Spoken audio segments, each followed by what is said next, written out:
Père et du Fils et du Saint-Esprit. Amen. Le Seigneur soit avec vous et avec votre esprit. Frères et sœurs, écoutons la parole de Dieu. Première lecture. Crois au Seigneur Jésus et tu seras sauvé, toi et toute ta maison. Lecture du livre des Actes des Apôtres, au chapitre 16 du verset 22 à 34. En ces jours-là, dans la ville de Philippe, la foule se déchaîna contre Paul et Silas. Les magistrats ordonnèrent de leur arracher les vêtements pour leur donner la bastonnade. Après les avoir loués de coups, on les jeta en prison, en donnant au geôlier la consigne de les surveiller de près. Pour appliquer cette consigne, il les mit tout au fond de la prison, avec les pieds coincés dans les blocs de bois. Vers le milieu de la nuit, Paul et Silas priaient et chantaient les louanges de Dieu, et les autres détenus les écoutaient.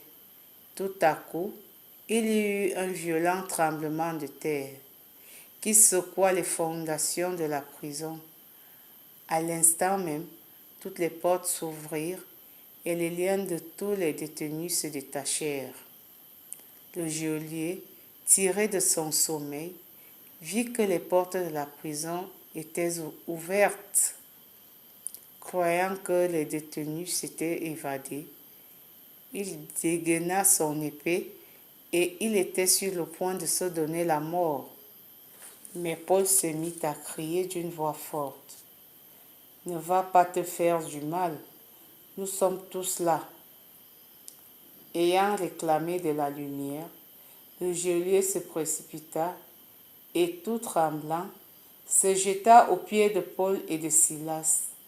Puis il les amena dehors et leur demanda « Que dois-je faire pour être sauvé, mes seigneurs ?» Ils lui répondirent « Crois au Seigneur Jésus et tu seras sauvé, toi et toute ta maison. » Ils lui annoncèrent la parole du Seigneur ainsi qu'à tous ceux qui vivaient dans sa maison. À l'heure même, en pleine nuit, le geôlier les amena pour laver leurs plaies.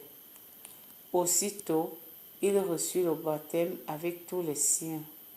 Puis il fit monter chez lui Paul et Silas.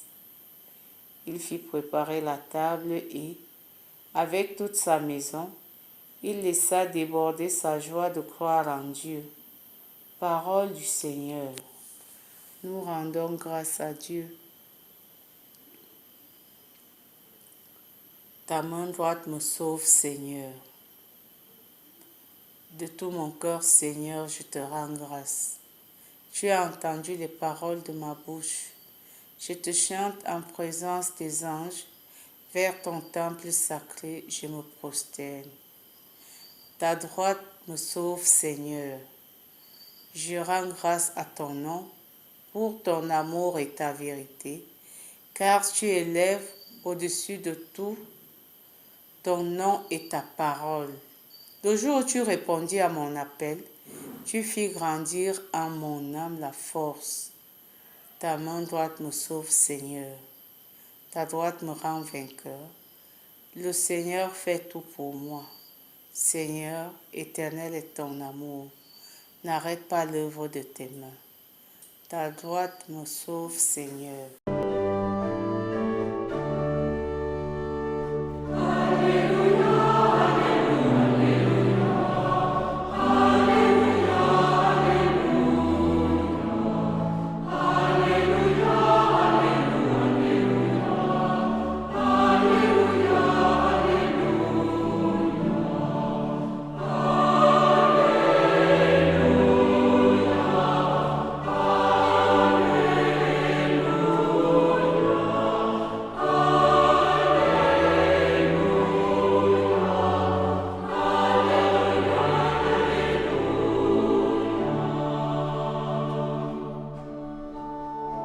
Je vous enverrai l'Esprit de vérité, dit le Seigneur, et il vous conduira dans la vérité tout entière.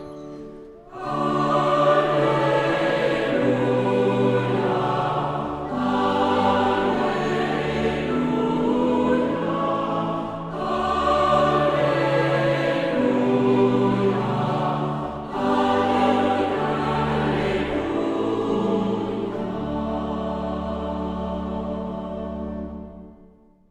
Le Seigneur soit avec vous et avec votre esprit. Évangile de Jésus-Christ selon Saint Jean. Gloire à toi, Seigneur. En ce temps-là, Jésus disait à ses disciples, « Je m'en vais maintenant auprès de celui qui m'a envoyé, et aucun de vous ne me demande « Où vas-tu » Mais parce que je vous dis cela, la tristesse remplit votre cœur. Pourtant, je vous dis la vérité. Il vaut mieux pour vous que je m'en aille, car si je ne m'en vais pas, le défenseur ne viendra pas à vous. Mais si je pars, je vous l'enverrai. Quand il viendra, il établira la culpabilité du monde en matière de péché, de justice et de jugement. En matière de péché, puisqu'on ne croit pas en moi. En matière de justice, puisque je m'en vais auprès du Père et que vous ne me verrez plus. En matière de jugement, puisque déjà le prince de ce monde est jugé. Acclamons la parole de Dieu. Louange à toi, Seigneur Jésus. Frères et sœurs bien-aimés, loué soit le Seigneur Jésus-Christ. Jésus s'attelle à amener les disciples à se rendre à l'évidence de la nécessité de son départ vers le Père. Les disciples voudraient bien rester encore avec cette présence sensible, réconfortante et rassurante de Jésus-Christ.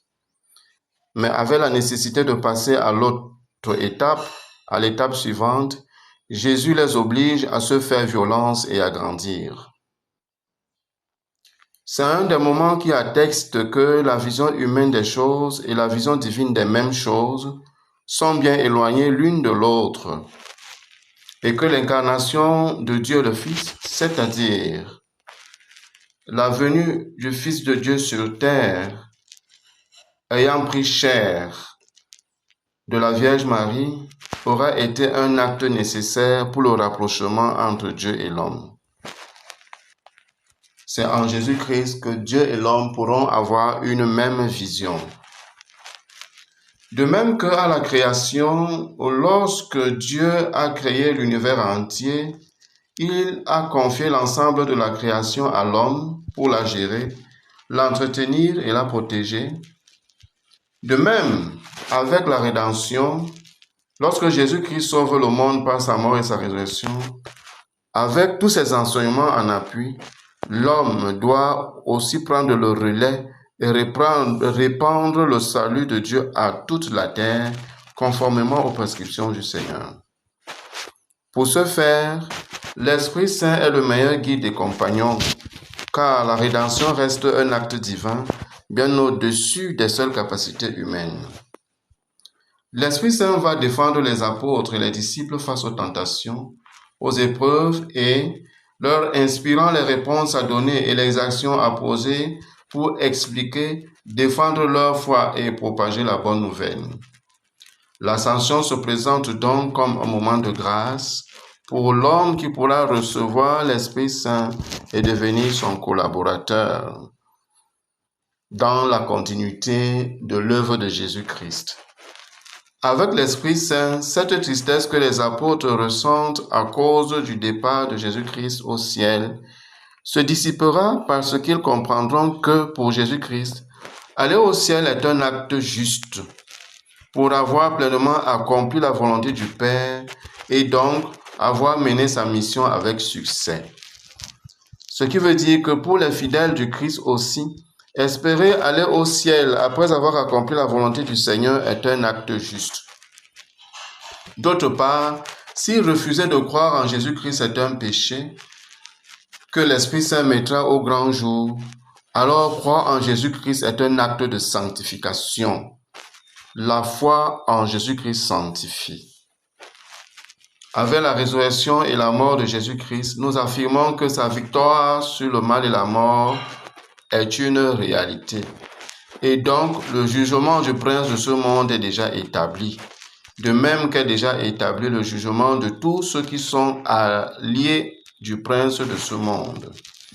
Seigneur Jésus-Christ, ouvre nos cœurs et nos pensées à la compréhension des desseins de Dieu. Amen. Dans la première lecture, Paul et Silas se trouvent en prison à cause de l'évangélisation. Jetés au dernier cachot de la prison, ils prient et chantent les louanges du Seigneur. Quand à minuit, les fondations de la prison sont secouées et toutes les portes de la prison s'ouvrent en même temps que les verrous. Le geôlier veut se donner la mort, mais Paul l'interpelle. Il va écouter l'évangile et recevoir le baptême avec toute sa maisonnée. Il terminera le tout par une fête qui traduira sa joie d'avoir reçu le baptême.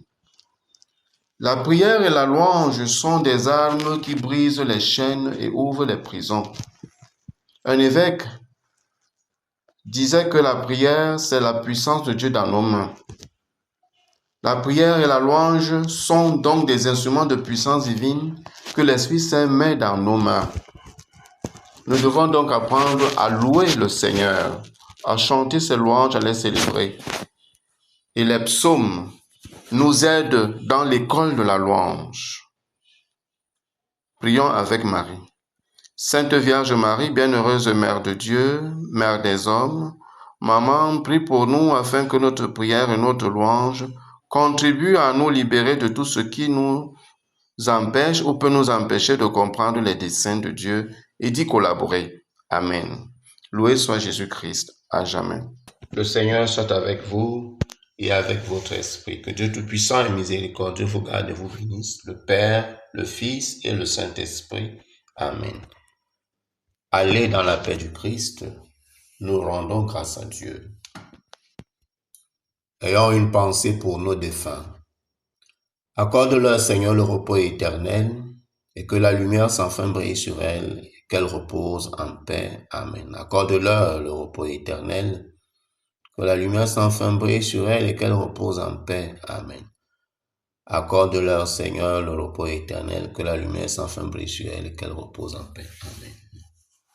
Bonne journée à tous.